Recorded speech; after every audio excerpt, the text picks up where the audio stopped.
यह कहानी गांव में रहने वाला एक लड़के की है जो अपनी किस्मत से परेशान रहता था। दोस्तों, इस वीडियो को पूरा आखिरी तक देखना और यह कहानी अच्छा लगे तो चैनल को सब्सक्राइब कर लेना। बहुत समय पहले की बात है। एक छोटे से गांव में एक पुराना पीपल का पेड़ था।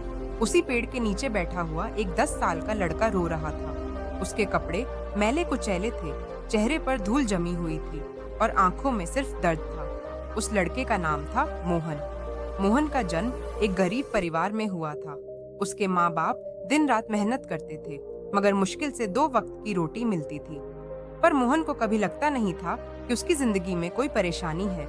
जब तक उसके माँ बाप का साथ था, वह खुश था।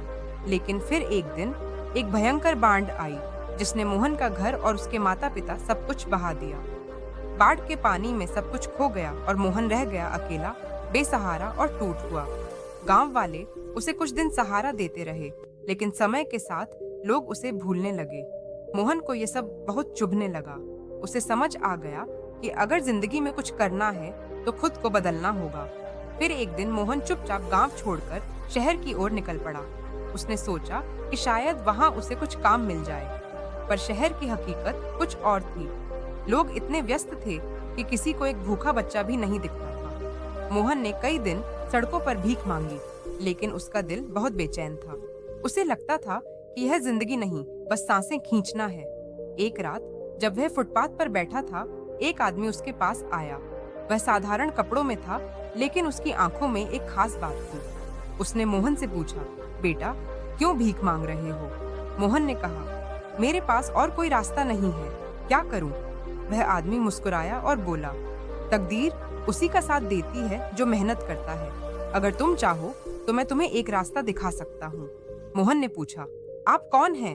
वह आदमी बोला, मेरा नाम राम शरण है। मैं पास की एक दुकान पर काम करता हूँ। अगर तुम चाहो तो मैं तुम्हें कुछ सिखा सकता हूँ, जिससे तुम्हें कभी भीख मांगने की जरूरत नहीं पड़ेगी। मोहन ने हामी भर दी। वह आदमी उसे अपनी दुकान पर ले गया। वहाँ मोहन ने काम करना शुरू किया, झाड़ू लगाना, बर्तन धोना।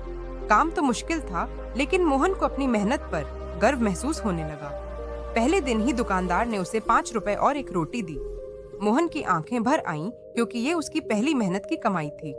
रामशरण ने कहा, देखा, मेहनत की रोटी का स्वाद कुछ और होता है। धीरे धीरे मोहन ने और भी काम सीखा। एक दिन दुकान पर भीड़ थी और एक ग्राहक ने कहा, भैया, 1 किलो बेसन देना। मोहन ने डरते डरते ग्राहक को सामान दिया।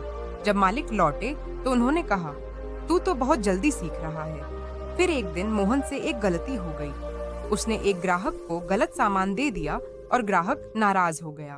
दुकानदार ने डांटा और मोहन का दिल टूट गया। लेकिन रामशरण ने उसके कंधे पर हाथ रखा और कहा, बेटा, असफलता हार नहीं होती। असली जीत वही है जो गिरकर भी खड़ा हो। मोहन ने ठान लिया कि वह और मेहनत करेगा। फिर एक दिन उसने सोचा, क्या मैं अपनी खुद की दुकान खोल सकता हूँ? रामशरण ने उसे हिम्मत दी और कहा, अगर मेहनत, ईमानदारी और धैर्य रखोगे तो कुछ भी असंभव नहीं। मोहन ने काम करना शुरू किया।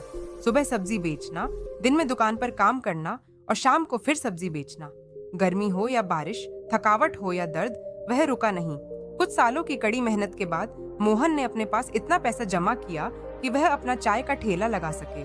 पहले दिन जब उसने अपनी पहली चाय बेची, उसकी आंखों में आंसू थे।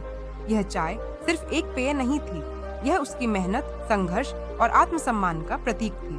धीरे धीरे उसका ठेला चल पड़ा और लोग उसकी चाय के दीवाने हो गए। कुछ सालों बाद मोहन ने अपनी होटल खोल ली। अब उसके पास घर था, इज्जत थी और सबसे जरूरी, खुद पर विश्वास था। एक दिन वह अपनी होटल के बाहर बैठा था और उसकी नजर उस फुटपाथ पर पड़ी जहां वह कभी भीख मांगता था। उसकी आंखें फिर नम हो गईं, लेकिन इस बार ये आंसू संतोष और जीत के थे। कहानी का संदेश, तकदीर सिर्फ इंतजार करने से नहीं बदलती। मेहनत, ईमानदारी और आत्मविश्वास से ही तकदीर बदलती है।